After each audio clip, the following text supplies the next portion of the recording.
Hello, everyone. Welcome to Webtoon Book Club. Today's story is Lessa by Pogo.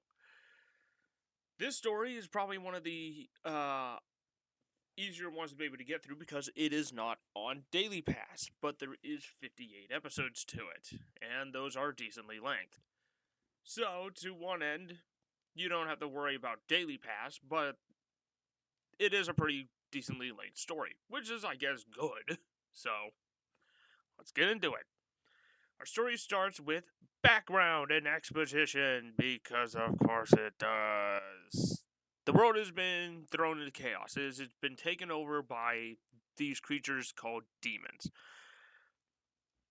Demons, well, demons is what it's spelled as, but we're just gonna say demons because that's just what that is. Anyway, so these creatures, it's humans that have turned into monsters, but not monsters like Sweet Home. No, they just get little horns on the top of their head, so they kind of look like demons. Thus the name. These things suck the souls out of humans. And the thing we learn about that and why is, well, they want to say that it's because their god or whatever that they worship, it goes around the world and then selectively takes souls out of them. So will take their soul. And they're immortal beings, and yeah, they're immortal beings that will live forever, but they will only die once their god takes their soul. So they need to suck the souls out of humans, so when a soul is taken, there's a less chance that it is theirs. I don't entirely believe this story background because of what we end up getting later on.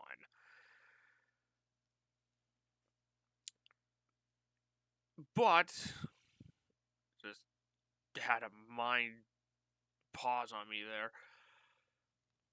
Our story then, once we're actually into the story, it starts with a girl running away from demons, and then the demons are then defeated and killed by our main hero. And the demons can only die through what is light weapons, I would say, because demons can not witness daylight. They can exist in the day, but they just can't witness it. So they're kind of vampires, but not quite vampires. Interesting, right? Yes. No, the demons are great. I actually like these creatures and the way the story tries to explain them. It's pretty interesting.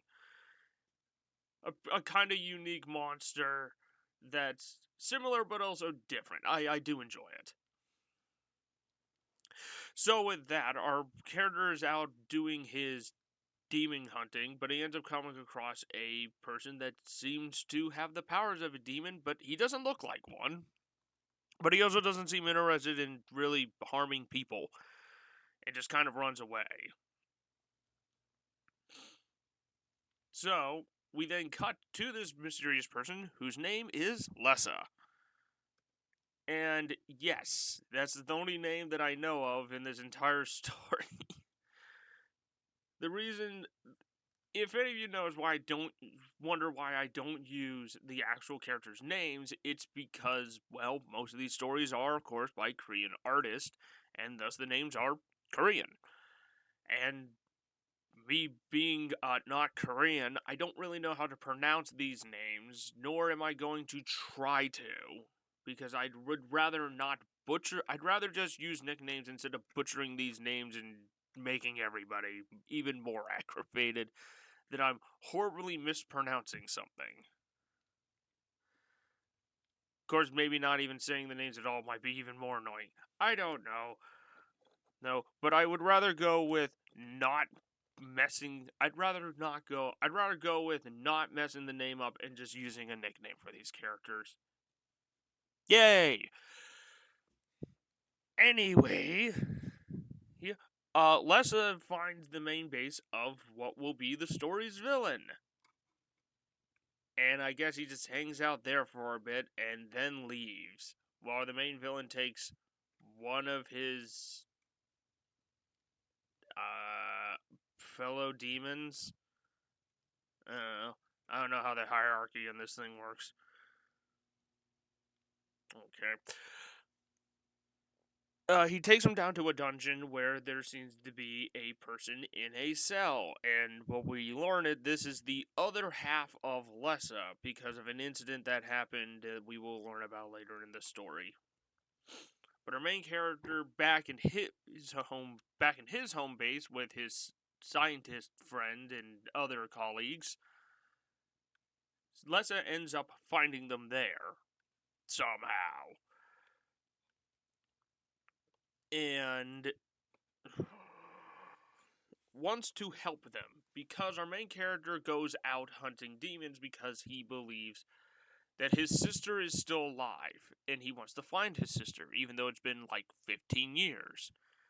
But we do find as it cuts back and forth between the demons and our main character, mainly because on the demon side is his sister that we do follow her story.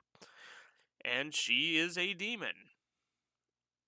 And the reason for that is because back when the whole demon thing started, she ended up being caught with her friends, and a demon attacked her friends, sucked the soul out of one, killed the other bunch, but then cornered her and gave her an offer to rather join them or die.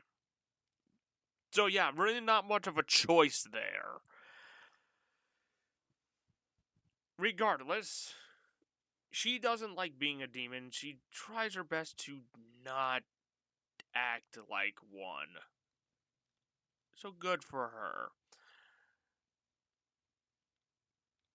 So Lessa goes out with our with our hero, and to try and find his sister. Even though, 15 years gone by, it's like you don't know if she would even be alive or be in the same place. But sure, whatever. She just happens to be. Also, there's this big city that's walled off and has an artificial sun where the rest of, well, I guess that area of humanity survives. Away from the demons. Safe and away from the demons. So, we end up getting... This story has a lot of flashbacking to it, and what we see is that our main hero, when this whole outbreak started, he was still a little kid, and witnessed his mother get her soul sucked out of her. So, yeah, he's pretty scarred for life and has a very heavy vendetta against these things.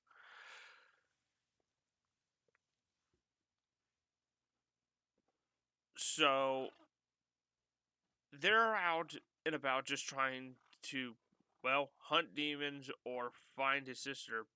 And at some point back in their home base, Lessa tells him that he has the power of Ra, the sun god, the Egyptian sun god.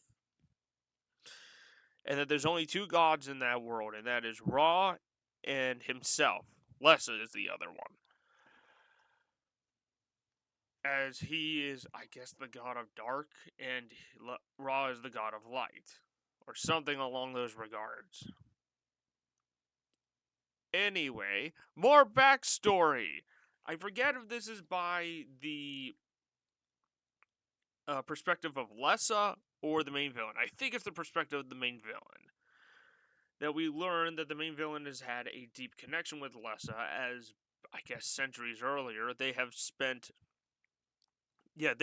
absolute centuries and possibly millennia with each other.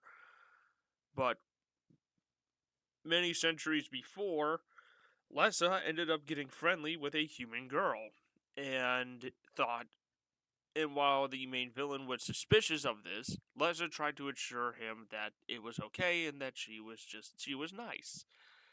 But then that girl got her entire village to hunt down Lessa, which led him to a cliff, and then they forced him off of it. Thus, I guess, killing him, or at least heavily incapacitating him, or something like that.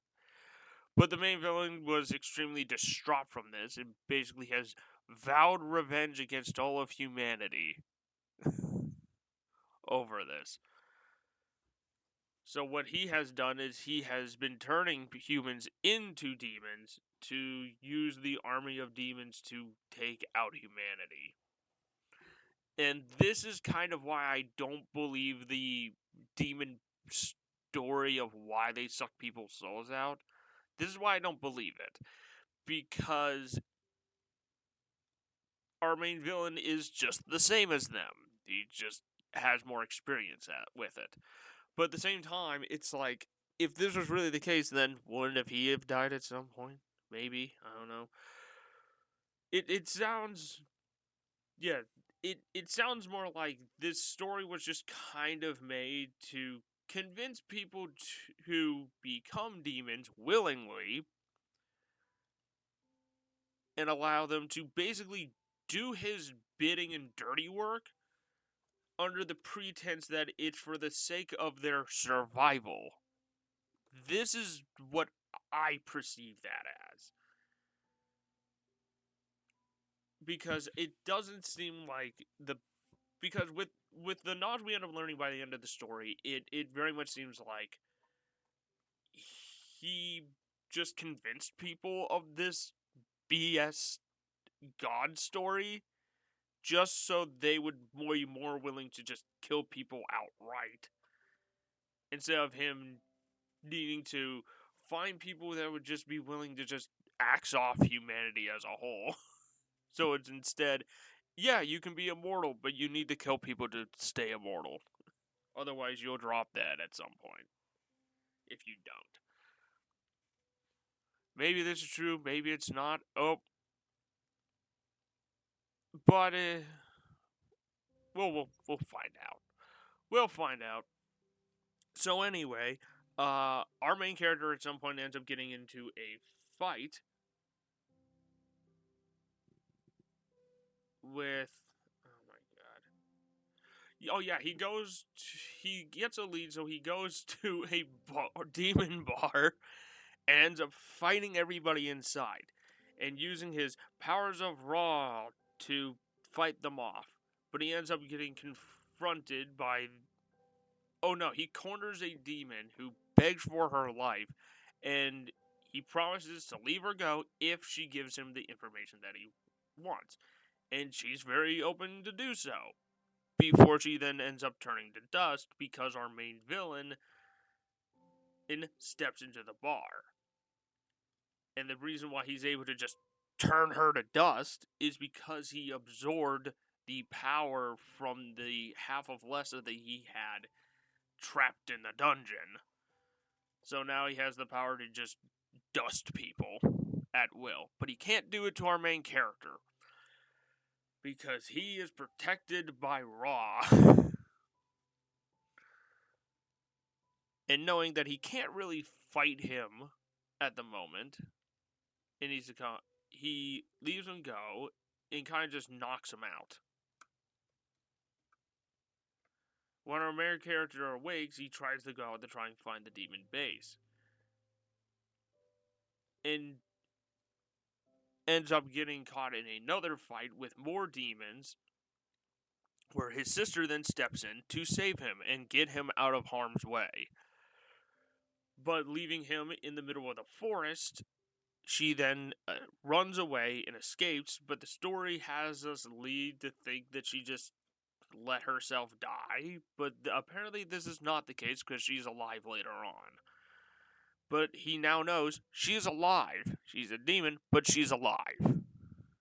So now the plan is to try and get her to safety away from the demons and then figure out a way to reverse what has been done to her.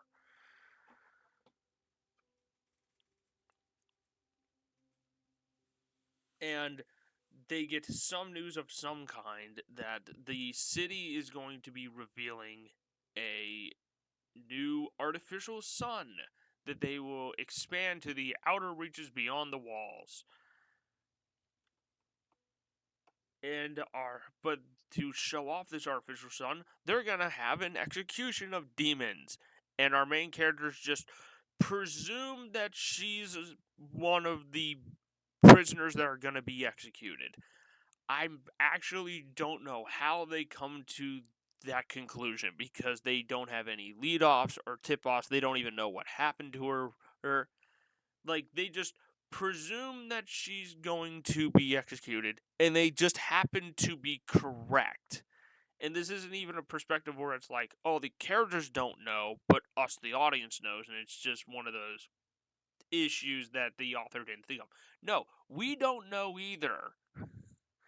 We never find out what happens to her after she leaves him in the woods. She just kind of bolts off. Yeah, she kind of just goes off, and that's it. We don't see her again until she's on a stage with a hood over her head. So it's like the audience wouldn't know. How would they know? It's just something that comes out of nowhere that they just take a guess and they're just happening to be correct. It's very odd. But they make a plan to go rescue her, but they need to get into the city. Lessa manages to do so by climbing over the wall and grabbing the attention of all of the security. But he manages to get away from the security, but now his face is going to be posted everywhere. Our characters just, I guess, casually find their own way in. I forget how. But while going through secret areas, they end up getting caught and captured by demons. Or actually, our main character does. Just the main character. And is tied up with the main villain, saying, you're going to get a front row seat to this show. As the main villain's going to make him watch his sister get executed by an artificial sun. But luckily, the rest of our characters are ready to create chaos out in the area as they try to stop the event, mainly by destroying it. And they end up managing to destroy the artificial sun and get his sister and just get out of there. And he manages to escape from being captured and manages to get out of there as well, while fighting off the main villain. So they're all safe. And they're ready to come up with a plan to take down the main villain once and for all. Well, the main villain apparently was actually working with the mayor of the city as the artificial sun, as this whole event was a trap. It was not meant to show a new artificial sun that could kill the demons, but instead to be a artificial sun that would allow the demons to have daylight again. And to be able to go off and hunt humans at all times of the day. And the mayor reveals that wasn't the only one that they had. They already made others that are ready to launch and go out. And with that is where this story stops. At least this series of it. As there is a Lessa 2. Yes, the 2 seasons or so of this story have been broken up into separate series, and I have not read the second one yet. So, if you want to hear that one, well, we're gonna have to wait. But with that is Lessa. This story was actually really interesting to read, and I did find it very enjoyable. And I did struggle quite a bit to try and retell this because it's been quite a long time since I've read it. And I didn't bother to refresh myself on it. I should probably have done that, but the stumbling probably makes it funnier. Or maybe not. I don't know. Not like anybody watches these freaking things anyway. What's it matter? But that is Lessa. So, like usual, list of stories are in the description below. Pick which one you want me to talk about next, and vote for it in the comments. So with that, thank you for watching, and I'll see you next week.